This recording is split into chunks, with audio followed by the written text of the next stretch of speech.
राजस्थान की सियासत पूरी तरह से टालमटोली की भेंट चढ़ चुकी है। आज नहीं कल, अब नहीं परसों, यही राजस्थान की सियासत हो चुकी है। सचिन पायलट को जब से आश्वासन मिला था कि उनकी मांगों पर आलाकमान कार्रवाई करेगी और जब से 3 सदस्य कमेटी बनाई गई थी, तब से लेकर आज तक का अगर समय देखें तो लगातार टालमटोली ही टालमटोली हुई है।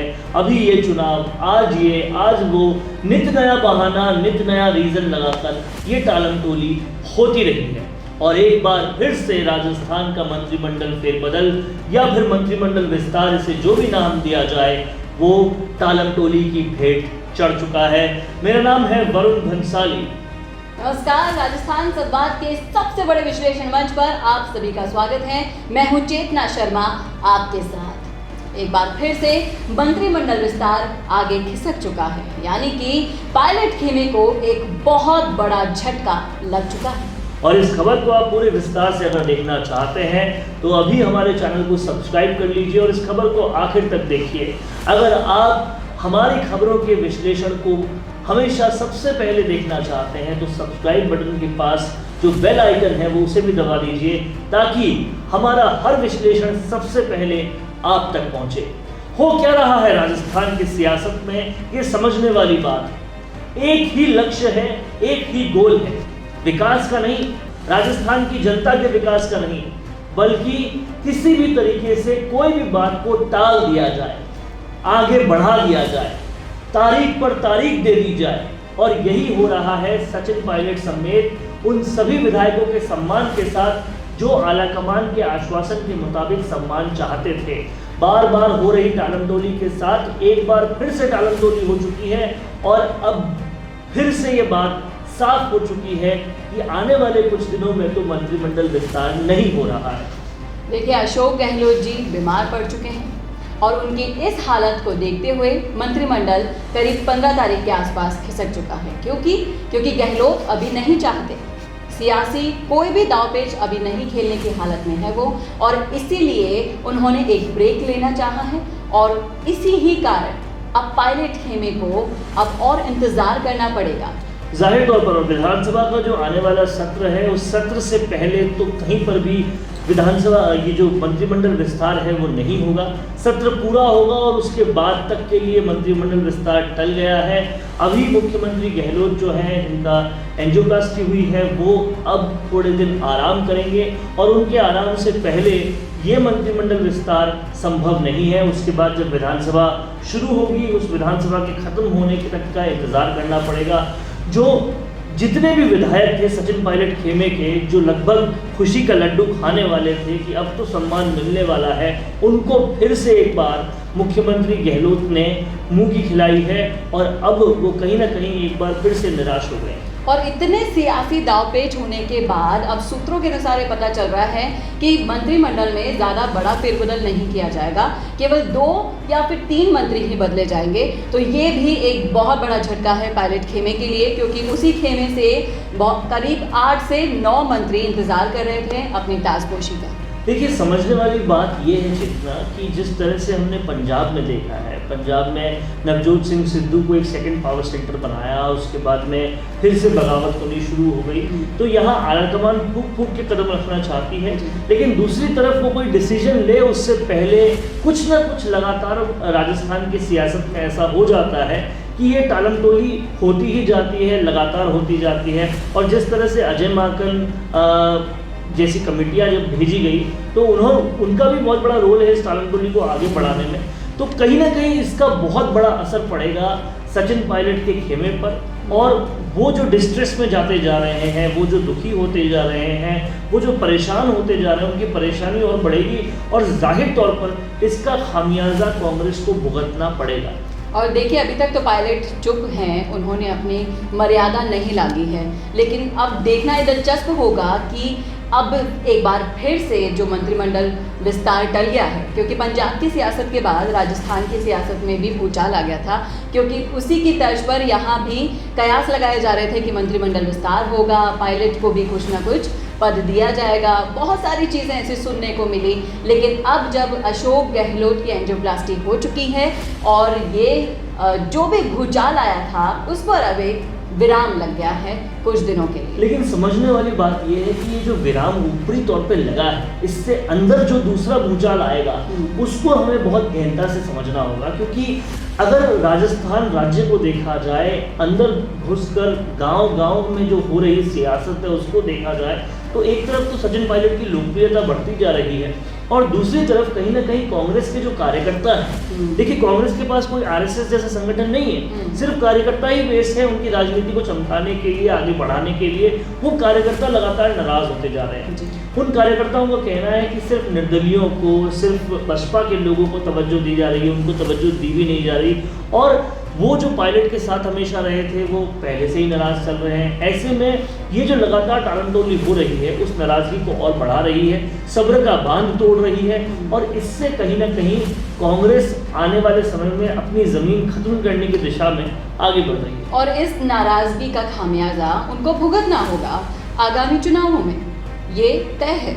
जाहिर तौर पर नाराजगी का खामियाजा भुगतना लगभग तय है, क्योंकि जो कार्यकर्ता, जितने लोगों से हम लोगों ने बात की और भी लोग लगातार जो बात कर रहे हैं, वो सचिन पायलट के साथ जो हो रहा है समझ रहे हैं, क्योंकि वो जान रहे हैं कि बार बार लगातार कई बार जानबूझकर ये टालमटोली की जाती है ताकि इनको सम्मान ना मिले, और ये वो भी जानते हैं कि यही वो शख्स है जो जिसने हमें वादे किए थे, जो वादों को पूरा करता, जो अगर सियासत सत्ता में आता तो बहुत कुछ बदलता, राजस्थान राज्य में विकास होता। लेकिन आज की डेट में ऐसा कुछ होता नजर नहीं आ रहा है, और कहीं ना कहीं एक धारणा लोगों ने बना ली है कि जो पार्टी अपने ही उस इंसान का सगा नहीं हो पाई, उस इंसान को सम्मान नहीं दे पाई, जिसने उन्हें वोट दिलाए, जिसने उन्हें सत्ता में लाए, तो हमारा क्या करेंगे। बिल्कुल, और एक विधायक के तौर पर ही उनके जो अभी जो वर्तमान स्थिति है वो सिर्फ एक विधायक के तौर पर है कांग्रेस में, इससे ज़्यादा और कुछ नहीं है। और इन सबका खामियाजा पायलट ग्रुप को छोड़ के, अगर हम उनको छोड़ दें तो सबसे बड़ा खामियाजा राजस्थान की जनता को भुगतना पड़ रहा है, क्योंकि विकास के नाम पर कोई भी काम यहाँ नहीं हो रहा है, सभी लोग सिर्फ सियासत करने में जुटे हुए हैं। देखिए चेतना, अगर पूरे परिप्रेक्ष्य में हम देखें तो क्या हुआ राजस्थान में जब से कांग्रेस सत्ता में आई, उसके बाद क्या विकास का काम हुआ। उन्होंने कहा था कि फार्मर लोन्स पूरी तरह से वेव ऑफ होंगे, फार्मर जो किसान ऋण है वो पूरी तरह से हट जाएंगे।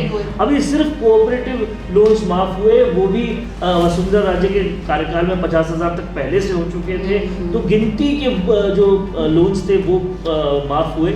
लेकिन जो बड़ा लोन लिया जाता है वो हमेशा नेशनलाइज्ड बैंकों से लिया जाता है, क्योंकि ज़मीन पे लोन या फिर जो इक्विपमेंट्स है, ट्रैक्टर्स, इन पे लोन सिर्फ नेशनलाइज्ड बैंक देती है। वो लोन आज तक माफ़ नहीं हुआ, तो आप ये मानिए समुंदर में से जीरा भर का लोन माफ़ हुआ है, बाकी किसान की हालत वो की वो है। तो ना तो किसान सुधरे हैं, बेरोजगारी की जो हालत है वो आप जानते हैं, और बेरोजगारों की जो हालत है वो आप जानते हैं। लगातार सोशल मीडिया पर ट्रोल होते जा रही है कांग्रेस पार्टी, लेकिन कोई विकास का काम नहीं। कुल मिलाकर देखा जाए तो कार्यकाल का आधा वक्त बीत चुका है, मंत्रिमंडल विस्तार अटके जा रहा है, विकास थमा हुआ है। इन सब चीज़ों का खामियाजा कांग्रेस को विधानसभा चुनाव में भुगतना ही होगा। और हम पूरी ज़मीन से कांग्रेस को देखें तो यहाँ पर बहुत बुरा हाल हो चुका है, क्योंकि अब बच्चा बच्चा जान रहा है कि यहाँ सिर्फ कांग्रेस पार्टी अपने आप में ही आपस में लड़ने में व्यस्त है, और कहीं पर भी इंसान का, जनता का कोई काम नहीं हो रहा है। तो जाहिर तौर पर ये जो गुस्सा है वो फूट कर निकलेगा, और सभी कांग्रेसी विधायकों पे निकलेगा, और जो सचिन पायलट के खेमे में है वो फिर भी विन विन सिचुएशन में रहेंगे, क्योंकि लोग जानते हैं इनके साथ क्या हुआ। जी, और अब देखना ये भी दिलचस्प होगा कि जब अब मंत्रिमंडल विस्तार टल चुका है तो इसमें पायलट खेमे की जो चुप्पी है जो अभी तक बनी हुई है वो टूटती है कि नहीं। पायलट के सब्र का बांध अब जाकर टूटेगा या नहीं, ये देखना दिलचस्प है। लेकिन एक बात तो है, पायलट की सब्र वाकई तारीफे काबिल है, क्योंकि उनके सारे दोस्त, चाहे वो ज्योतिरादित्य सिंधिया हो, चाहे जितिन प्रसाद हो, वो बीजेपी में चले गए, उनका सब्र का बांध पहले ही टूट चुका है। इनको क्या कुछ नहीं बोला गया, बहुत कुछ बोले जाने के बावजूद भी इनका सब्र का बांध नहीं टूटा। इन्होंने शब्दों की मर्यादा कभी नहीं छोड़ी, और उसके आगे जब सम्मान का आश्वासन खुद आलाकमान दे चुकी है, उसके बाद भी लगातार इतनी बार अनगिनत टालमटोलियां हो गई, टालते गए, लेकिन फिर भी आज तक सचिन पायलट ने मर्यादा की जो बयार है वो नहीं तोड़ी। तो सचिन पायलट को अब भी अगर रेस्पेक्ट नहीं किया कांग्रेस ने, तो फिर कार्यकर्ता भी ये सोचेगा उसका क्या फ्यूचर है, उसका क्या करियर है, जब ऐसे नेता को ही तुम सम्मान नहीं दे पा रहे जो राज्य में तुम्हें लाने के बाद, इतना कुछ होने के बाद भी सबसे ज्यादा निष्ठावान।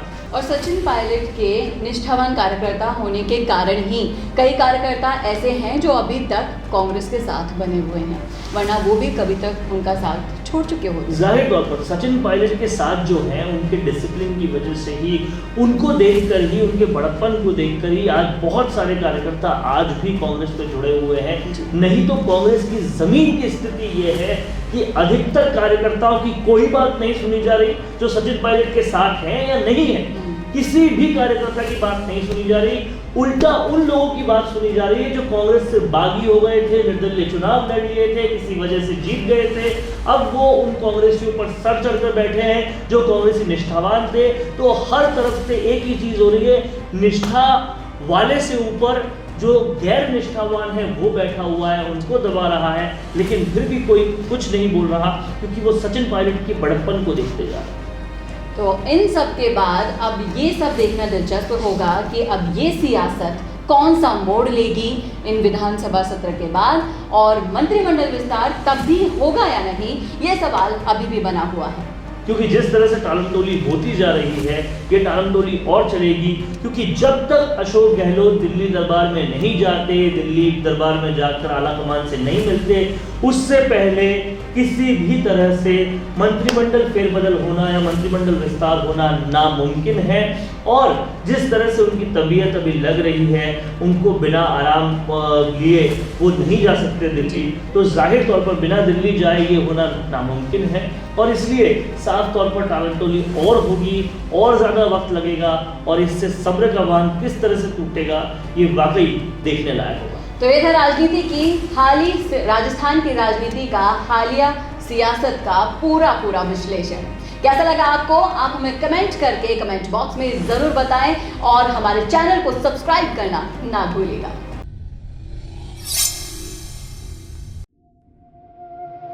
क्या पढ़ाई करें, कौन सा करियर चुने, अच्छा कॉलेज और अच्छी यूनिवर्सिटी कौन सी है?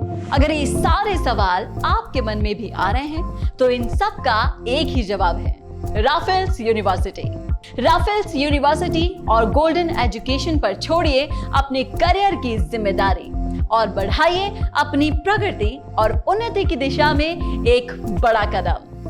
राफेल्स यूनिवर्सिटी में आपको मिलेंगी ये तमाम डिग्री कोर्सेज। इसी के साथ ही मेरिट के आधार पर यहाँ मेधावी छात्रों को 3 करोड़ रुपए तक की स्कॉलरशिप भी मिलेगी। अपने भविष्य का बेहतर निर्णय तुरंत लें और राफेल्स यूनिवर्सिटी को चुनें। कॉल कीजिए 9636749380 और 8432268942 पर।